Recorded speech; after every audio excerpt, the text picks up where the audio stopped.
guys, good morning, good afternoon, or good evening. Welcome to my recap of season 1, episode 5 of Love Is. So let's just jump right into it because, as usual, I'm ready to get to the end. But of course, we got to talk about the beginning, so let's just jump into it. So the episode actually begins where it actually ended last week with Nuri and Keith kind of sitting there getting ready to go on the ski trip, and Yasir is sitting there, of course, big mad. And let me just say, I don't really care that Yasir is mad.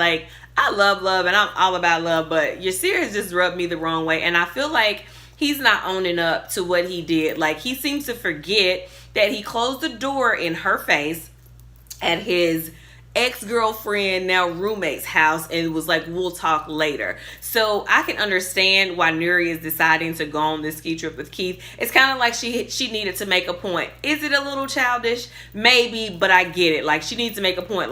You did this to me, so now forget you. I'm going on the trip with Keith. So of course Yasir is big mad, and he walks out. So then you see Nuri runs after him, and they have this conversation, and they kind of, start, you think that they're getting together, but then of course quickly we only see that Nuri's actually in the car with Keith headed to the ski trip, and she was just kind of having a fantasy. So then we go and we see Yasir with Crazy Sean, and that's really what I'm calling him now, Crazy Sean. He is really good for the comic relief in the show, so I'm here for it. And they're kind of sitting in the parking lot, and Sean's trying to point out other women for Yasir, which kind of being as a homeboy, so I'm not mad at that because clearly it looks as though Nuri has decided to go with Keith.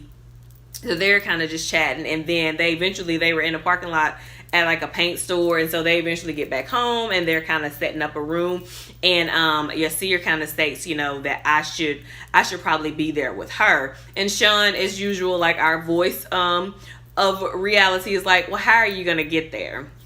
Or whatever. And then Sean is just if she doesn't see what she has, then forget her. So then they kind of work. So then we go to see Nuri and Keith walk into the house where they are staying with Keith's friends for their ski weekend. So when they initially walk in, it just looks like a bunch of old friends that are hanging out. And it, you can tell Nuri's trying to fit in and trying to, act like she actually wants to be there, when it's clear that she really doesn't. I mean, you can tell there's a sense of sadness in her, but you know what, she's there, so she's got to kind of deal, and she meets everyone. And then they give her this sweater. So then it kind of looks like they're just kind of, everybody's going maybe to their rooms and to get settled. And Keith is doing his, awkward, trying to be romantic with her. And I don't know about y'all, but he just always seems really awkward and weird.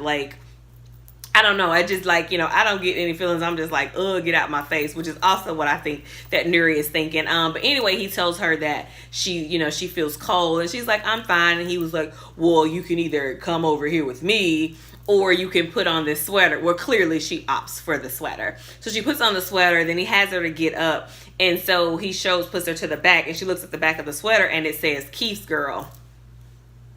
Really, Keith? When did you decide that she was your girl? So on the back of her sweater has Keith's girl, and then he turns around and he says Papa Boo again. Papa Boo, Keith, I just can't deal with Keith. I'm not here for Keith at all. Is anybody here for Keith? Let me know in the comments if you guys are here for Keith. But anyway, they end up, he's let's go back down with the friends. She takes a moment for herself, then she finally goes down there. And they're just having, conversation, chatting it up, kind of joking, whatever. And then she kind of they put her into this peer pressure and makes her kind of go over and sit, she sits on Keith's lap. And again, awkwardness as usual. She doesn't want to be there. He's awkward. And then, which was weird to me for a group of, educated adult people, but they pull out shrooms. I don't even really know what they do. Didn't really know we did shrooms, but okay, I guess. Anyway, they pull them out. They try to get her to take them. She, of course, doesn't. But then everybody else takes them. And, of course, Keith takes one, too. And then you kind of, I guess, everybody kind of goes their separate ways. And evidently, shrooms make you horny. So you hear people having sex. And then Keith like starts flipping out and he's like, I'm hot. And he's like taking off all of his clothes or whatever. And they're clearly in the living room. And she's like, you know, Nuri's looking at him like, what are you doing? And he literally like strips down to absolutely nothing. And then he's like trying to come on to Nuri, trying to, again, with his awkward self, trying to like have sex with her. And of course, she's not having it. And she finally tells him, the guy that was at my house, like, I really, really like him a lot. Whatever. Then Keith kind of has this minor kind of meltdown. He kind of cries. And then Keith comes out and tells her that he's gay and that he's in love with his friend Todd, which Todd is one of the guys that's there on the trip. And so, you know, Nuri kind of looks at him and then she just kind of consoles him. And then the scene cuts there and we don't see anything else about the ski trip, the weekend, or anything, which I kind of thought that cut was weird. But, you know, whatever. For me, at least it gets me closer to the end of the show. So then we go and we see Nuri walks in her house. And of course, she goes straight to like the answer machine because she's hoping that there's a call there from Yasir or a voicemail message from Yasir. And of course, there's not. So night turns into day. She goes into work. And so she's sitting in her office. And my girl, Angela, comes in. And Angela is just, because she's sitting there and, you know, and looking like she wants to try to find him. Well, the only number she has for him is the number at Ruby's house. And Angela is very clear and tells her that it's very disrespectful for her to call Ruby's house looking for that man. Now, me, small tangent, but I agree with Angela. Like, again, I think love is great. I love, but at some point there's a line, and I do think I agree with Angela like 1000% that it's disrespectful to call this woman's house, because I also understand, you know, as they say, there's three sides to every story: his, hers, and the truth. So Yasir is saying one thing, and if we're being honest, Yasir really hasn't shown us a lot because he closed the door in our face and didn't answer anything. So you don't really know for sure if they really are broken up. So it is very disrespectful for her to call Ruby's house. So Angela tells her that. She picks up the phone to call. She lets it ring a while, but then she hangs up. And Angela is like, you know, basically, good job. And so then, of course, they've got to go into work. So they go into work. And they're doing like a run through, and then the run through's over, and my boo Norman is like, you know what, you guys, you guys can leave for the day. Well, Nuri evidently is kind of a brown nose, so she, as they're getting ready to pack up and leave, she hollers at Norman to like tell him good job. Well, of course, he calls her into his office and like, let's do some rewrites of work. And so they're sitting there, and clearly she doesn't want to be there because she's trying to get to Yasir. And so she asks him, can she run to the bathroom? And so she runs out, and instead of running to the bathroom, she catches Angela in the car, and she asks Angela for a favor. And initially, Angela doesn't want to do it, and she bribes her. And she asks Angela to ride by Insomnia to see if Yasir is there, and if he's there to text her. I'm sorry, not text her. Look at me being in 2018. We're in the 90s. To actually page her on her beeper with a 1 if he's there. So Angela agrees. And then she's in the office with Norm. Eventually her beeper goes off. It's a 1. She gets excited. So now she's trying to figure out, well, how am I going to get out of this meeting with him? Well, she then, some kind of way, and I don't remember, but some kind of way she finds out that Norman's into like numbers, numerology, and everything, and her mom does that. So she gets her mom on the phone. Her and Norman having a conversation. She sneaks out of work. She goes to Insomnia. She walks in and she sees Yasir, which conversation starts great. You know, she asks how he's doing. He says, I'm better now, clearly because he's seeing her. She says, me too. So I'm like, okay, we're off to a good start. Well, then, of course, they start talking about the trip, and he's like, you shouldn't have went on the trip, like I told you, or whatever. And Nuri's still on her same path. Like, I didn't really know, I don't know who you are, who you were. Like, you know, basically you disappeared or whatever, so I didn't really know. Well, Yasir, of course, gets mad, and he says that I made a place for you. That line, I made a place for you, like, what does that mean? And so I was like, what? And then he says, I made a place. Well, then Nuri, which I love Nuri, by the way, she always has a pretty good comeback. And she's like, yeah, but I made a deck for you. She was like, prior to meeting you, like, my job was the most important thing.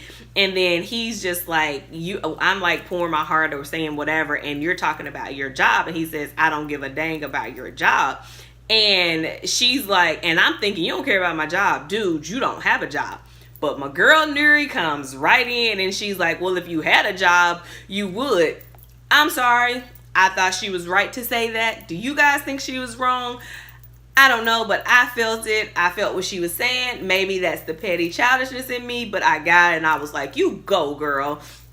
And of course he gets mad, but you don't have a job, so she didn't lie. But of course he gets mad, I'm sorry, and gets like pretty much is storming out, and she's like, Yasir, are you the type of man that walks away? And he's like, yeah, and he leaves. Again, like, dude, to me, is kind of like a big baby. Like, I can't deal with him. Like, I'm kind of over Yasir right now. And that's, you guys tell me what you think, but I'm kind of over him. Like, I feel like he's kind of a big baby, or he, like, gets so mad or whatever. And it's like, he's not realizing anything that he did. So, I don't really like Yasir. Nuri's my girl, but I'm really not here for Yasir right now. Anyway, Nuri goes home, and it's like as soon as she walks in the house, you can tell like she kind of, like she's crying, she's sad. And another small tangent, this is so kind of weird to me, because if you think about it, they've only known each other maybe a week now or so. And I mean, I've heard, of love at first sight and all that, but it's like, can you really be that much in love with somebody in this short period of time that you are, this distraught? And that's something I don't know. I mean, clearly I'm single. I'm not, haven't, not dating anybody. So I don't know like what, how that works. I think it's kind of neat if that happens, although I'm mad at Yasir, but it's just kind of weird to see, not weird, but just like, wow, like, they've only been known each other for like a week. And I mean, she's that in love. But anyway, I went on a tangent. So she walks in and she kind of paces a little bit. And of course, she loves the man, so she's not ready to give up. So she tries to call the house again. He doesn't answer, so she gets in her Jeep and rides past Insomnia, and he's not there. And then, dun dun dun, she goes to Ruby's house. I'm like, girl, did you just not hear what Angela said? Now, if Angela told you that it was rude or disrespectful to call, you don't think going to the house is even more rude?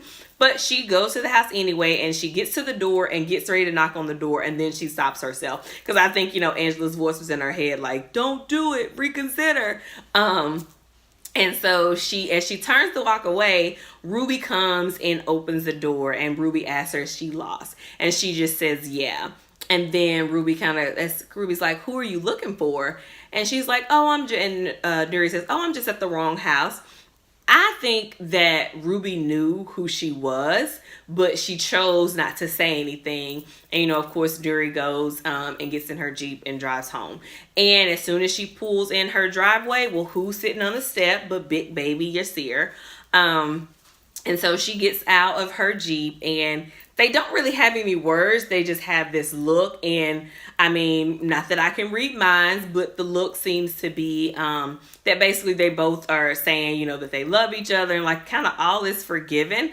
And, I think it's one of the things where they're in love, like whether I believe it or not, or whether whoever doesn't believe it, in this short period of time, they're in love and they want to be together. And that's what their eyes say. So of course they go in the house and they are getting it on, like the horizontal, getting ready to do the horizontal polka. And right before that, I don't know if you remember, I can't remember if it was episode 1 or 2, but Nuri says that she has decided that she wasn't gonna sleep with anyone else until her husband. And so Yasir kind of brings that up, like basically this is what you said. So pretty much to me, what I got from that is that he's saying, because clearly I'm gonna be your husband, so we can go ahead and have sex. And of course they do. And as usual, the show ends. Like they continue to end with these cliffhangers.